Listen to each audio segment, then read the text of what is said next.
Hello and welcome to the ECT Travel virtual festive flower demonstration with Di Smith. Di, you're going to be creating a winter wonderland for us today, is that right? That's right. Some lovely foliages that I've got from the garden. Thank you. Okay, over to you, Di. Thank you, Charlotte. Welcome everyone to my winter wonderland.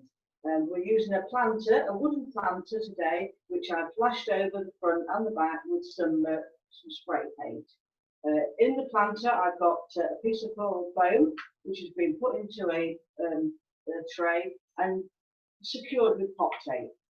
Two pieces of floral foam either side to give the length, to make the length of the planter. So to begin with, we'll use a piece of foliage, which is quite a specimen tree in the garden, quite a large tree, and it's the cedar, the beautiful cedar Atlantica glauca, a bluey sort of tinge to this gorgeous cedar, which after quite a few years can be quite an enormous tree. But it is a beautiful tree to have in the garden, and it arches its branches along like that. So I put a piece off the tree.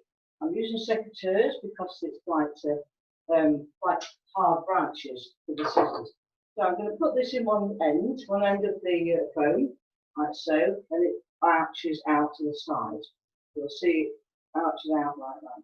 And at the other end, the same sort of piece, the same piece of cedar, to give a full length piece there into the floral foam, well into the floral foam, and they both arch either side. You see, as you can see, I'm turning it around.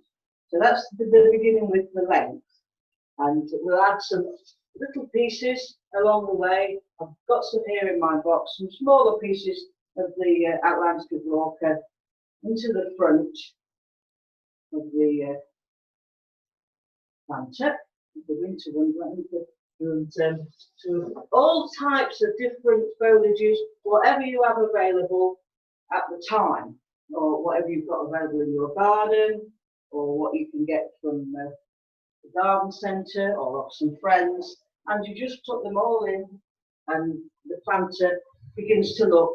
It's taking shape all along the front and the sides as we go along.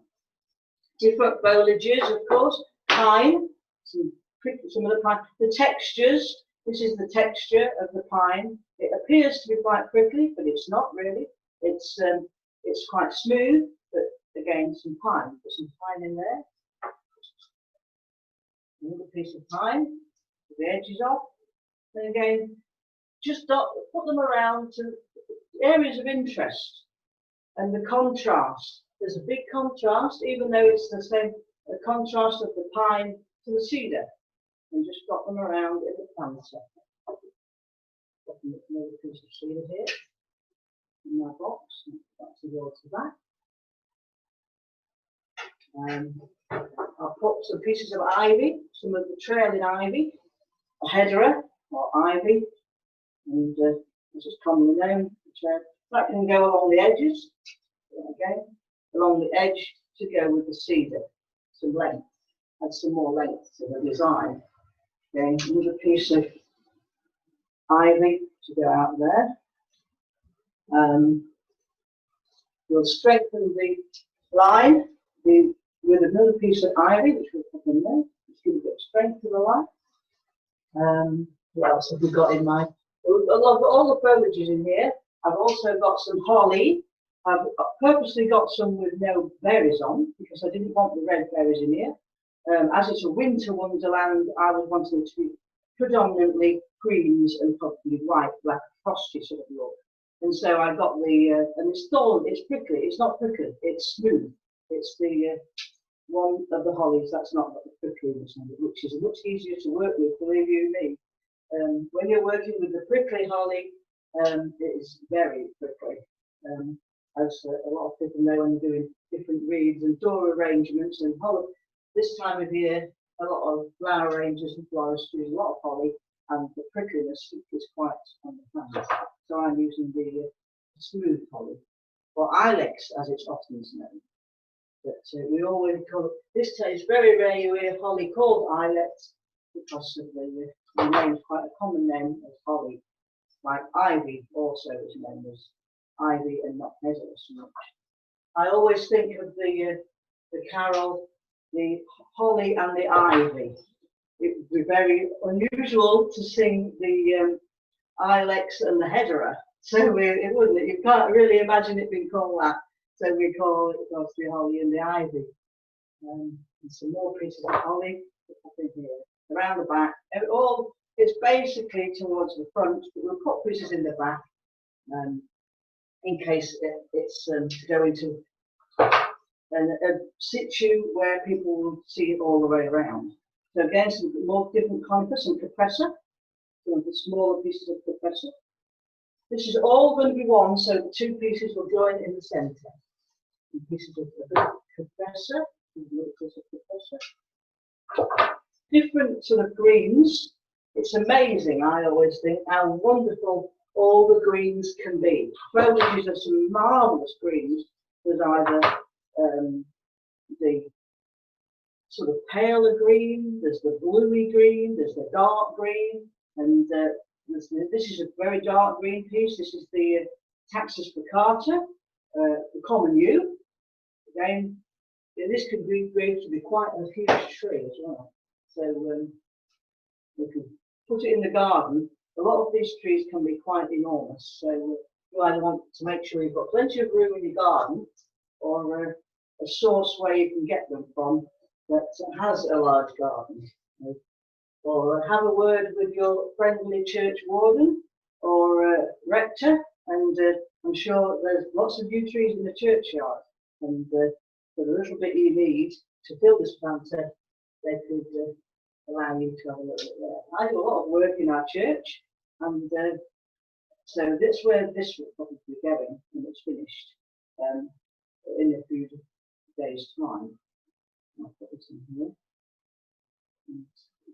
Use quite a nice transition material because it spreads quite nicely and it's quite bushy. It's a very bushy type of plant material. Some large leaves. This is the header again, the ivy. Some lovely larger leaves here. This will give more of a focal area. We'll put them into sort of a focal area along the front and the sides. I'll turn it around and you'll see where I put that, and you'll see how it's coming along. That's the big ivy leaf there, which gives the focal area, and there'll be some more along there. Because everything else is mingling among them. The different colours, the pine and the compressors, and the dark, you can see the different colours coming along there.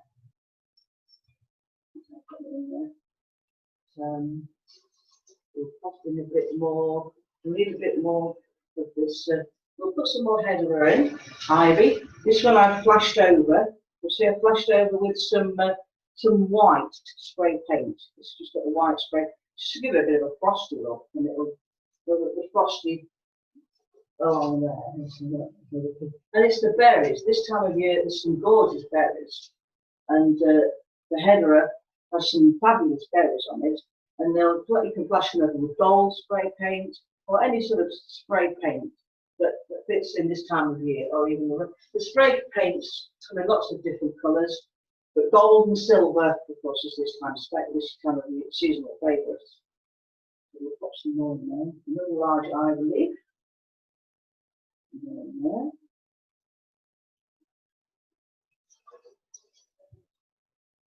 Another one.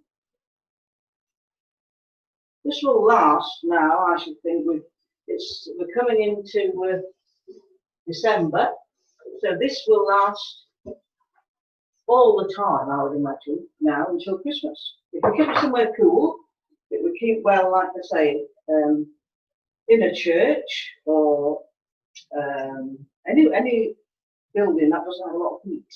If you have it in your house, of course, it might look nice on a hall table to greet people as they come into your hallway. But if you have the central heating on really high, it will soon dry out. To keep it wet, you need, because this was soaked, you need to either find a little area and put into the water into the tray, or what you can do is get some ice cubes. Put the ice cubes on top of the oasis, and it will really begin to be ready. And keep it wet, keep it soaked and ready to last all the time through the seasonal festive period. I'm just putting in some more large ivy leaves along the front, really, and the sides.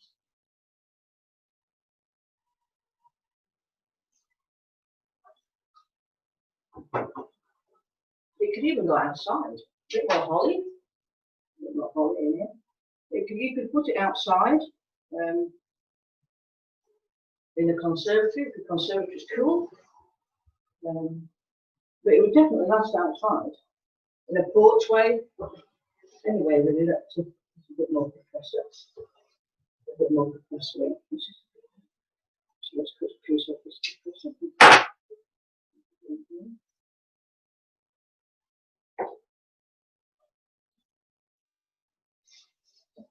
Some ordinary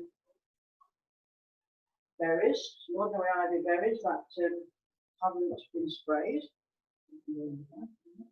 It just builds up your planter with a bit more kindly, with whatever evergreens you have available.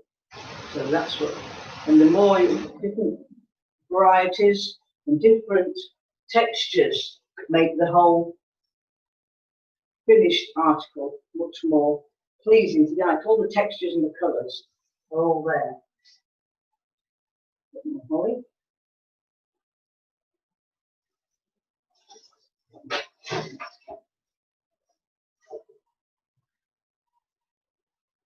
Turn it around and you have a quick look. So you can see how it's all coming together.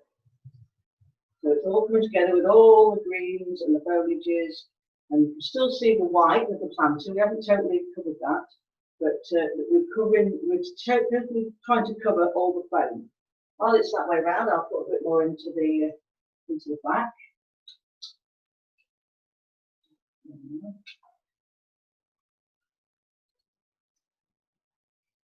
We've got some hedgerow here, which you can put in the back, which is the one that's been flashed over with white paint.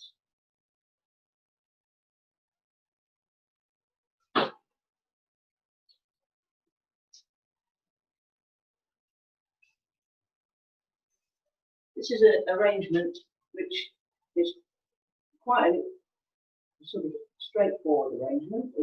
Anyone can do this arrangement, and if you're following what to do, you'll see, as long as you have lots of different evergreens, you'll see how quite easy, how it forms a nice long design to go with. Like I said, I think the whole table is a good place for it to go.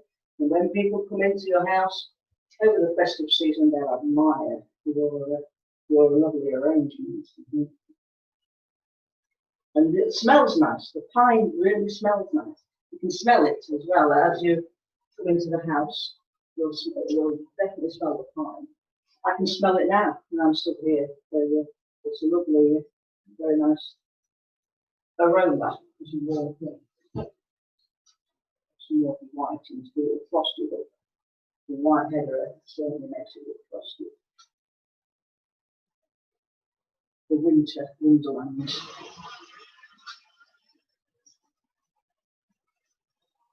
You could also put in a lot of people when they get a fresh Christmas tree. The Christmas tree foliage would be nice in here also.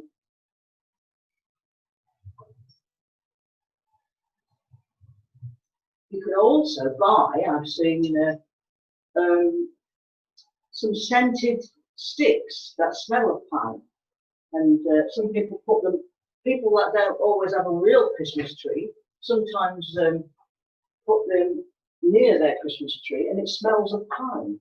And these scented sticks make your tree smell like the pine, like a real Christmas tree. And you could also use those, which would be very nice.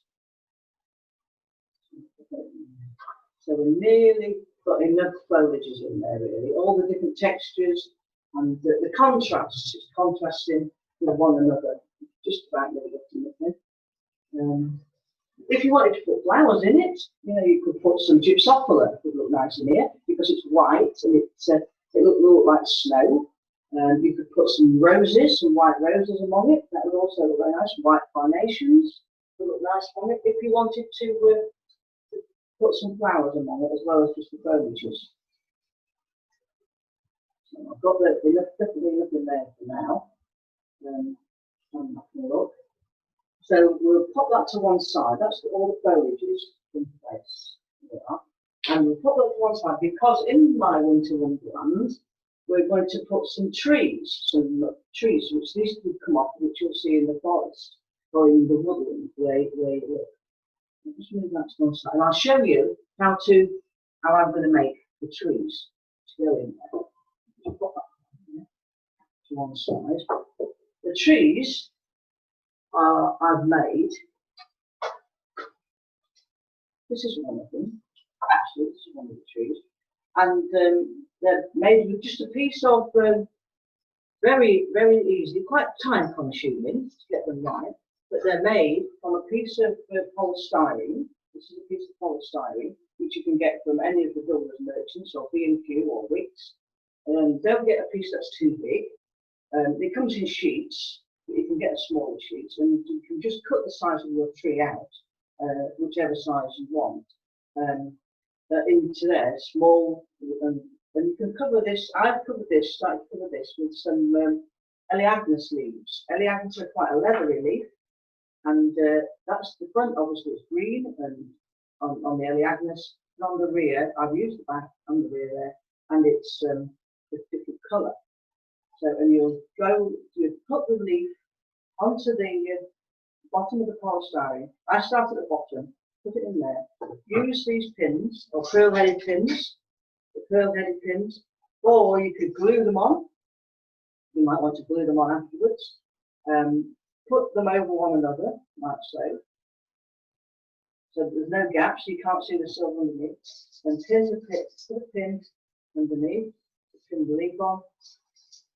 And then before you pin that one on, you want to be adding in another leaf, like so. Following the vein of the leaf, and put it under there, and then you'll put the curved pin in, like so. Keep them in a line, and then you'll do the next. It's difficult. The difficult part is getting the same size leaves each time, because the leaves are obviously larger than others. But try, if you can, to pick the same size leaves, and then you'll be able to keep the pins in the row. And if you want to go for the next one, up the top of that, you'll overlap and go there, then you can put in another pin. These are easier because they've got a line, they've got a vein in them. These leaves have got a vein, so you can quite easily follow the line. The sides, the whole tree, the whole piece of polystyrene needs to be covered with the leaves and getting them all in line. You can, I say, stick them on with glue, and then if you want to decorate them, put a nice little pearl-headed pin. You could use gold pins, gold-headed pins, any sort of pin. And then you'll need to make, it will finish it like this. This has been decorated with some pieces of bark made into stars, and also I've put some wool across it, which made it look like snow. Put some snow on it. Decorate them with anything, or keep them natural. And you need the stem to go in the bottom. You just make a hole in the bottom with a screwdriver or anything you've got to make a hole with. Make a hole in the centre. Make sure I usually measure mine and get it in the centre. But this is marked. This polystyrene is marked on, so you know you're getting it in the centre. Make a hole, like so, and then put your piece of dogwood, just a dogwood stem. Pop it in there like so, and it stands up nice and straight, and it will stand in the centre. Just like that one is. So that's how the trees are made. They're made of different materials. That one happens to be made of polystyrene with the Eleagnus leaves on it. Or you can make them with willow. This one's made with willow. Again, decorated with the bark stars, but it's made with willow. 3 pieces of dogwood or any sort of strong wood. 3 pieces, and then the willow is woven in a figure of 8 through it. Over the back of it, woven through it, and that's the one made of willow. You could make one with pine needles, This one was the same concept. It was a piece of polystyrene, which I painted over with some green paint and put in it some pine needles. So it's like very tactile. It's got the pine needles in it. In the back. The same concept, but put pine needles. You can make a tiny one, a small one. If you don't have the access to the willow, the bendy willow, the small one with Medellino cane. This was made with Medellino cane. You could paint this also if you wanted. Reds, greens, like little red baubles, like red spots on like baubles. But I like to keep these natural because they go in like a natural looking planter. But that's the same idea. 3 pieces of stick, leave that one longer, cut those off, and it's woven in the figure of 8. I usually put my Medellino cane in water, give it a quick soak, and it's quickly soaked, and then it's more pliable, and it doesn't break or snap, so it goes along there. Again, weaving in the figure of 8, so that goes in there. So I'll put my trees now in the planter, which I've made there. So I'll put the planter back on, onto the base here.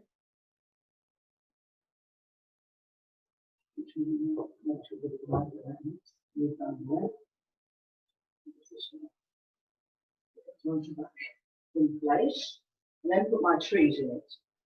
And put it there. And the trees, I'll use this tree, which is the one I made. I usually put a bit of varnish on it and got some paint so that the water in the foam, floral foam that's wet, doesn't go up the stick, so it keeps it dry. So I'll pop the tree in there. A tall tree. We've got a tall tree here on a long stem. So it can go in, that would be quite tall, that's a tall one. Again, it's made with the willow. This left on a longer stem. So we'll put that in there. This tree was made, it's different, it's the back and front of the Snecchio leaf. The back of the Snecchio leaf is the grey and the front is like the greener. It's been put on with the curl-headed pins, which makes it look decorative. The decorative look like little bubbles of snow. So we can go towards the front, and then there.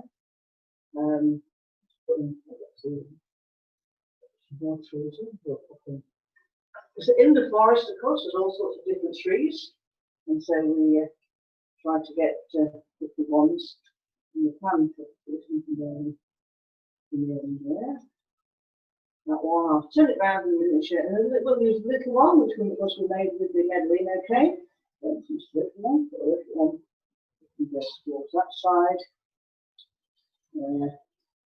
Put them in at different angles, so they're not all facing the same way. And a willow tree, another willow, and onto the side. So all the willows are there, different types of trees. And I'll show you the trees.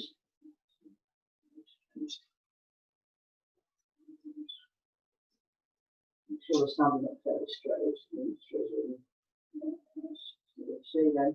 But they're standing in like the winter wonderland with all the trees in place, so that they look nice. And just to, if you want to add some cones, add some cones in place.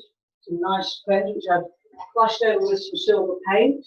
Add some cones in it, which will be pretty wide, and put them in along there. Just put some cones in. It gives another texture to it, and a lot of the fir trees have cones on, and they put the cones in like this. In there.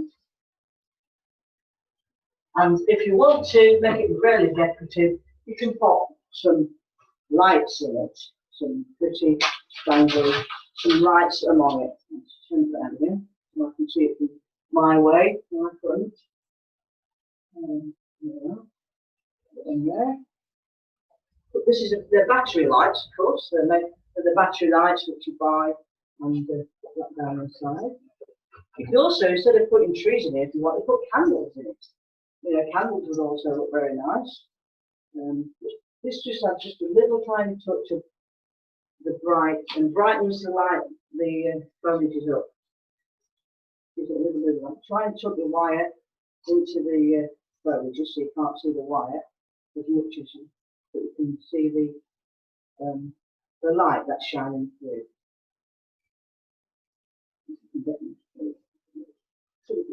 Sort of deep down, so that the light shine upwards really, and the wire is not showing. As best possible we can.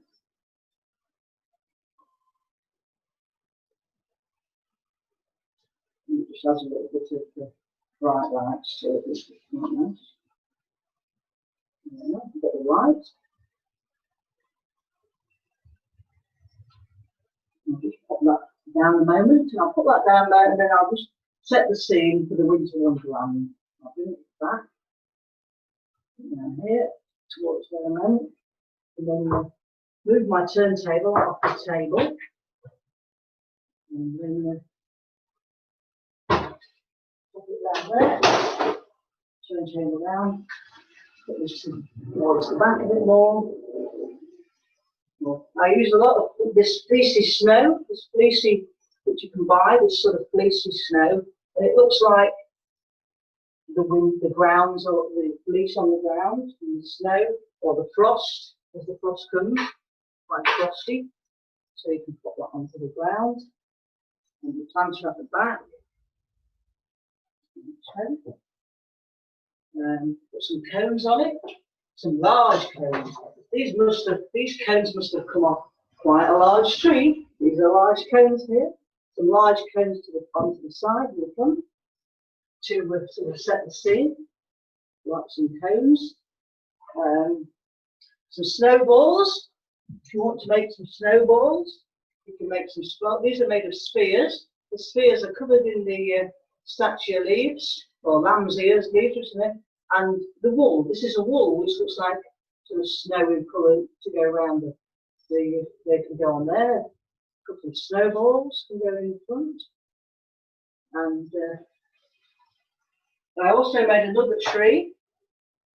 If you don't put the trees into a planter, into an oasis, you can put the trees into blocks of wood, drill a hole into the block of wood and stand your tree in there. Or you can, this is quite a tall tree. This is a tall tree which I've brought here. And you can put this tall tree, it's in a piece of flat wood, a log, piece of flat wood, with holes drilled in the top, and press your tree into the wood, and it's another pine tree that's been decorated at the front. So there's another idea for a tree. If you don't want to put it into the planter, you can put it there. So the winter wonderland is getting more and more sort of coming together. It's coming together much more. Now where I live, there's lots of woodland and lots of woods, and so it's a sort of a very countryside kind of area. And we have to be careful when we're driving along, because we have a lot of deer in our area. And so if we're driving along, we have a little bit of fun in our flower arranging. And Christmas time is a time when we can use fun. So we have to be careful that when we're driving along, we don't see someone in the forest. There he is. Rudolph might be there.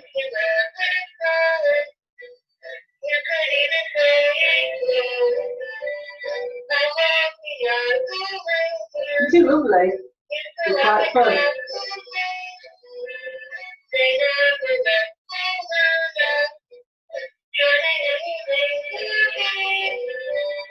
There we are. Thank you very much. Thank you, Charlotte, for inviting me today to do this virtual demonstration for you. I hope you all enjoyed my winter wonderland, and I would like to wish you all a very Merry Christmas. Thank you all. Di, that was so lovely. What a magical wonderland you've created. And the reindeer, he's marvellous. I think definitely he should be in the scene. Could you just, we can't see your lovely snowscape. Could you move the camera so we can just see the full effect of the snow as well? Just a moment. It'll have to go back, I suppose. Yeah, you can move the camera. Yeah. Just tip the screen back a bit, back a bit. That's it. That's so beautiful. And I have got my work cut out this weekend to try and create anything remotely similar. But I will watch the video again. Yeah, that's it. You can watch, there we are. Pop him in there. Or if you go by the side. I think to finish off, we should have another burst of Rudolph as we Right,